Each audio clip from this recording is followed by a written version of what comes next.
I think by contrast, when you talk about samples, you also have to talk about the rise of the super producer and like the person that really made instrumentation more of their thing. And that's way more the standard now, right? It's almost weird to think about how ubiquitous sampling was because like all the great producers now do their own thing with instruments. You talk about a Metro Boomin or like a Zaytoven, that Zaytoven Tiny Desk with Gucci where he's like doing a piano concerto while Gucci is rapping is a great 2010s hip hop time machine moment. Right around 2000, you had Timbaland, you had the Neptunes, you had the return of Dr. Dre, you had Swizz Beatz, you had DJ Premier, you had kind of the rise of The Alchemist, and we'll talk about him in a few minutes. But they had kind of their own sonic palette. However, two of these examples that we're going to share are a little older, or I guess one of them is, and the rest are not. There are kind of two ways that samples get used now. And this first one is like as a full-on template. I described it to you as like a remix on steroids, right? Where it's like you hear something and you use every bit of that song as a jumping off point for your song. The best example of that on here is a song called Bustin' Loose by Chuck Brown and the Soul Searchers. It's so similar to Hot in Here by Nelly that you listen to 30 seconds of it and you're like, this is the same song. Because the hook is, I feel like bustin' loose, famously a lyric in Hot in Here. And the music and the groove is the same. And there are like kind of voice cadences that he uses that Nelly interpolates.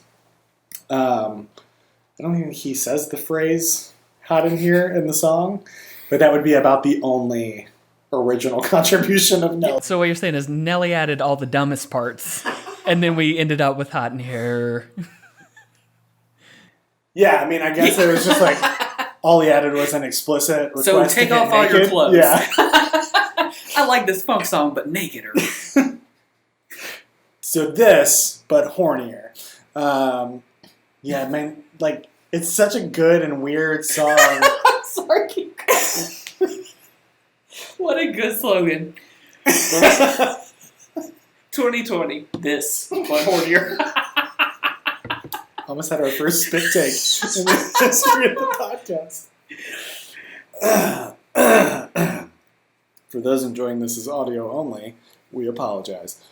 For those enjoying this as video, you're probably not enjoying it. So yeah, that is, it's such a like an overt example. Yeah. The next one is one that I love to talk about. Lemonade by Gucci Mane is like, that's a song that I love. Produced by Bangladesh, formerly known as Sean Dre. And it's interpolated from a song called Keep It Warm by Flo and Eddie that you and I were texting about a little before this. So Man, it'll catch you off guard. I'd love Like, to just like live tweet your way through it for me a little, just your experience of hearing it for the first time. Well, there was like... First it's got this kind of like, oh, I get it. This is like Simon and Garfunkel mocking the idea of Simon and Garfunkel and like having that weird like 70s like, I did so much acid that nothing is serious anymore type of vibe to it, which is fine. And it's got this little... It feels sort of off-key almost in the singing, and it has just enough kind of edge to it to make you feel like it's either a joke or it's like intentionally abrasive taking you somewhere, and it caught me off kilter. But then the moment that caught me and made me go, hold on, and go all the way back to the middle was when they just like broke into All You Need Is Love, like, and then back out of it like it didn't happen. And it was one of those moments of like, at least in the way that I was listening to it, where it was a little bit passive, but I mean, it was all I was listening to, and so I was paying attention, and it's, I mean, it took you entirely out of, or it took me, I guess, entirely out of the context I was listening to, and was just like, notch up your attention level and start it over again and try to find out what's happening in this whole thing. I will say that eventually when I looked up more about Flo and Eddie, trying to understand why I didn't know about them, I pretty quickly understood, just basically by looking at them and then reading a couple of lines, how it's possible I couldn't have understood who they were. But it was... that's part of what I mean about this set of playlists being such an adventure, because then I had the weird, like, do you remember that this is a playlist of hip hop samples? So yeah, it was a whole thing. And then I was just texting you in the grocery store, just like, what is this? Well, when you jump back out of the All You Need Is Love, like, vamp or whatever, they come back so abrasively with the vocal, and the lyrics are kill another whale with your power or shoot a bunch of kids from a tower, and that like really comes in with some venom, and it's talking about Kent State, and every like stanza ends with keep them warm, keep him, her, it warm. Shoot a bunch of kids from a tower, snipe them in their cars, blood keeps them warm. And then it goes into make a better world from the old one. Make yourself a baby and hold one. Hold her in your arms and keep her warm. So it peaks with this like Kent State anti-police thing and then dumps right back into like go back to sleep.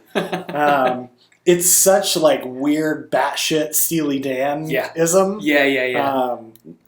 It's like a weird Disney ride for adults. Like... It's a bad trip Disney ride. Yeah, all right. And... incredible that Gucci took it and removed all of that context and nuance and just made it a song about yellow things.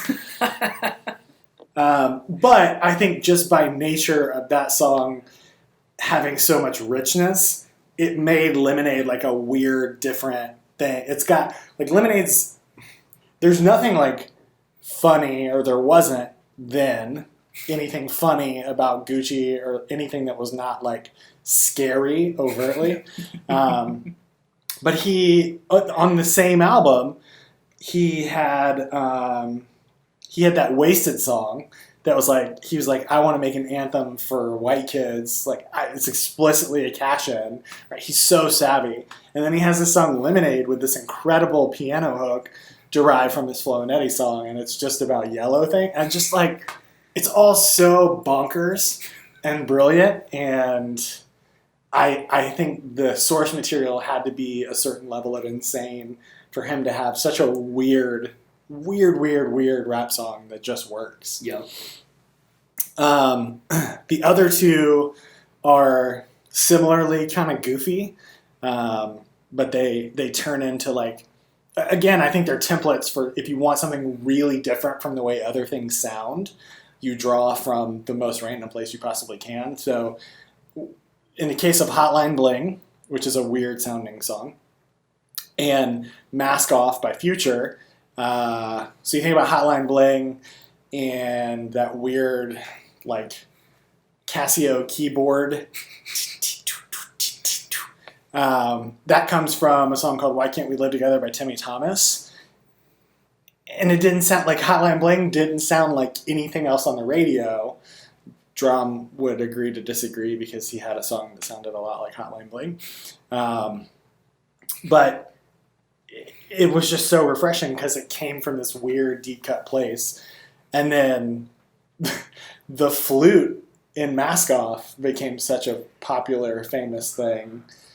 But this is a place where like you got to talk about context a little bit. So Metro Boomin did this beat, but it came from the soundtrack repertoire of a play called Selma that Tommy Butler wrote, and this was Prison Song was one of the songs from it.